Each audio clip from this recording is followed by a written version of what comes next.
Jeudi 3 décembre, on parle de bonheur en agriculture et aujourd'hui, on continue de parler de relations et de rôles que l'on peut prendre dans ces relations-là.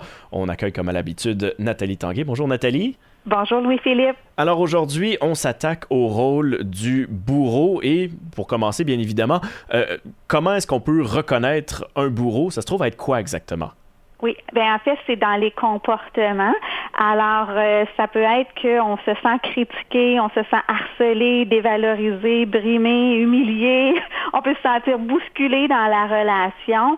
On peut être dans une relation où il y a une personne qui a des comportements très autoritaires. La personne va se choquer facilement, claquer des portes ou même bouder parfois. Là. Donc, c'est dans ces comportements-là. Puis ça peut être des comportements d'une autre personne, mais on peut se rendre compte que, oups, finalement, c'est moi qui ai ces comportements-là, donc ça m'arrive à moi de prendre un rôle de bourreau. Et comment est-ce qu'on s'en sort si on se rend compte que justement, c'est nous qui se trouvons à être dans cette espèce d'aspect toxique-là? Oui, bien en fait, c'est que qu'on soit bourreau ou qu'on soit en présence d'un bourreau, la première chose, c'est vraiment d'en prendre conscience. Et si c'est nous qui est un bourreau, bien, on doit prendre conscience que nos comportements peuvent blesser et peuvent nuire à notre relation. Donc, par exemple, si on a tendance à grimper facilement dans les rideaux, donc on se choque facilement, et c'est un comportement qui peut blesser. Donc, je peux en prendre conscience et prendre la décision consciente de travailler sur mon comportement. Et qu'est-ce qu'on devrait faire si jamais on est face à quelqu'un qui nous fait sentir intimidé, brimé et tout ça? Oui. Qu'est-ce qu'on peut faire? Bien, en fait, c'est que ça dépend de l'ampleur de la situation. Donc, si c'est une situation qui est tolérable, bien, une chose qu'on peut faire, c'est déjà apprendre à mieux communiquer avec cette personne-là. Donc, s'éduquer sur la communication non violente. Donc, ça signifie apprendre à parler au jeu, comment je me sens, c'est quoi mes besoins, c'est quoi ma demande claire.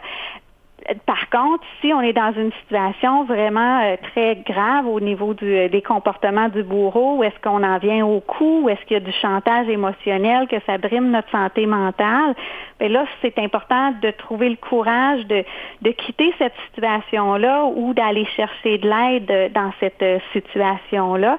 Puis moi, bien dans ce temps-là, je recommande aux gens là, d'aller chercher dans chaque région, il y a des organismes qui aident les femmes, qui aident les conjointes qui aident les hommes.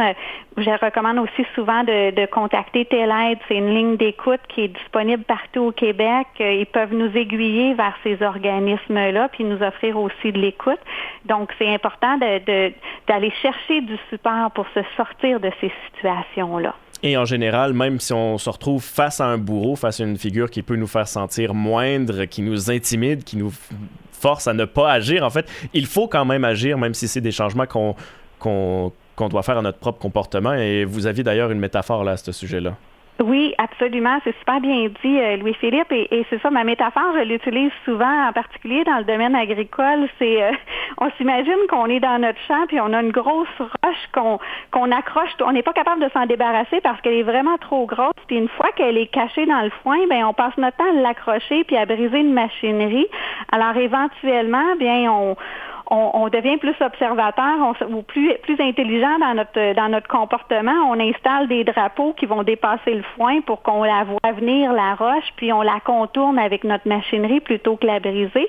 Ben, au niveau des relations, ben les gens qui ont des comportements qui sont difficiles ou toxiques, je les vois un peu comme ça parfois, comme cette grosse roche-là qu'on doit apprendre à contourner. Donc, la morale de l'histoire, c'est apprendre à être stratégique dans nos relations et souvent apprendre à être stratégique, c'est apprendre à modifier notre propre comportement dans la relation. Et en tout cas, peu importe de quel côté de la barrière, si je puis dire, on se trouve, avoir conscience de ses propres comportements, ça se trouve toujours à être une force. Merci beaucoup, Nathalie Tanguay. Merci à vous. Nathalie Tanguay, qui est agronome, coach et autrice du Manuel du bonheur en agriculture. Et d'ailleurs, vous pouvez écouter nos derniers entretiens sur le radio-acton.com.